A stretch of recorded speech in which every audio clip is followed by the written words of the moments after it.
ಕೊಟ್ಟನ ನಿಮ್ಮಪ್ಪಗ ನಾ ಬಡವಾನಿಸಿನೇನ ಈಗ ಬಂದ ನೋಡ ನನ್ನ ಮುಂದ ನಿನ್ನ ಗಂಡ ಬಡವಾನ 2 ವರ್ಷದಾಗ ಬೆಳದನ ರಾಣಿ ಬುಲೆಟ್ ಗಾಡಿ ಮೇಲೆ ಮೆರೆದನ ಕಾರ ತಂದ ತರುವೇನ ಕೇಳಿ ಹೇಳ ನಿಮ್ಮಪ್ಪನ ನಾ ಈಗ ಬಡವೇ ಅಪ್ಪಿ ಹವಾ ಹೆಂಗ್ ಮಾಡ್ಬೇಕು ಗೊತ್ತಾ ನನ್ನೂರಲ್ಲ ಇನ್ನೊಂದ್ ಊರಿಗೆ ಹೋದ್ರು ನನ್ನೋಡ್ ಗೊತ್ತಿಡೋದಲ್ಲ ನನ್ ಬರೀ ಗಾಡಿ ನೋಡಿದ್ರೆ ಸಾಕು ಇವನ್ ಇಲ್ಲೇ ಇದಾನಂತ ಹೇಳ್ಬೇಕು ಅದು ಹವಾ ಅಂದ್ರೆ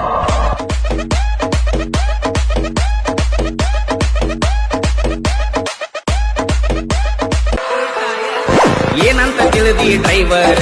ಗುಣದಾಗ ಅಪ್ಪಟ ಬಂಗಾರ ರೈತ ಸಾಕಿದ ಟೈಗರ್ ಸೋಲ ಇಲ್ಲದ ಸರ್ದಾರ ಸೌಂಡ ಹತ್ತಿರ ಹಾಡ ಹತ್ತಿರ ತಿರುಗಿ ನೋಡ್ತಾರ ನಿನ್ನಂತ ಹುಡುಗ್ಯಾರ